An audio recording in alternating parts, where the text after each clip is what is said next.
சிலர் குழி தோண்டிக்கிட்டு இருந்தாங்க. ஒருத்தன் அவங்க கிட்ட போய் என்ன செய்றீங்கன்னு கேட்டான்.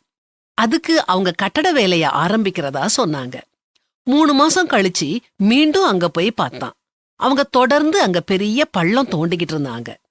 6 மாசம் கழிச்சு மறுபடியும் அங்க போய் பார்த்தான். அங்க பள்ளம் தோண்டப்பட்டுக்கிட்டு இருந்துச்சு. அவனுக்கு புரியல. நீங்க இங்க என்னதான் பண்றீங்கன்னு கேட்டான். அதுக்கு அங்க வேலை செய்யறவங்கள ஒருத்தன் இதோட ஆழத்தை பாருன்னு சொன்னான். இவன் குனிஞ்சு பார்த்தான்.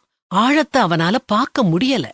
ஆழப்படுத்தியவன் இவன் கிட்ட, இன்னும் 6 வருஷம் கழிச்சு இங்க வா, இங்க கட்ட இருக்கும் கட்டடத்தோட உயரத்தை உன்னால பார்க்க முடியாதுன்னு சொன்னான். இது உண்மைதான். ஆழமான உறுதியான அஸ்திபாரத்தை பொறுத்து தான் கட்டடத்தோட உயரமும் அகலமும் நிர்ணயிக்கப்படுது. ஆழம் இல்லாட்டி உயர்வு இல்ல.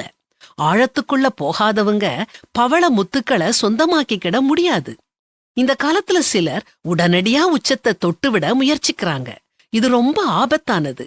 குறுக்கு வழியில கிடைக்கிற எந்த நன்மையும் உயர்வும் வாழ்க்கையில நிலைச்சு நிக்காது அப்படிங்கறத நாம ஒப்புக்கொள்ளணும். ஆழத்தை காணாத விதை ஆலமரமா வளராது. கடவுள் நம்ம கிட்ட ஒரு நன்மைய கொடுக்கறதுக்கு முன்னால அந்த நன்மைய கையாள்றதுக்கு நம்ம தயார்படுத்துறாரு. குயவன் கையில அடங்கியிராத களிமண் பாண்டமாறதில்ல. அதே மாதிரி கடவுள் உங்களை உயர்த்துகிற வரைக்கும் ஆழமானாலும் இருளானாலும் அவர் கரங்கள்ல களிமண் மாதிரி அடங்கி இருங்க. ஏற்ற காலம் வரும்போது பக்குவமடைஞ்ச உங்களை உயரங்கள்ல பறக்க செய்வாரு. ஆகையால் ஏற்ற காலத்திலே தேவன் உங்களை உயர்த்தும்படிக்கு அவருடைய பலத்த கைக்குள் அடங்கி இருங்கள் அப்படின்னு வேதாகமம் வாழ்க்கையின் உன்னதத்தை பற்றி எடுத்துரைக்குது.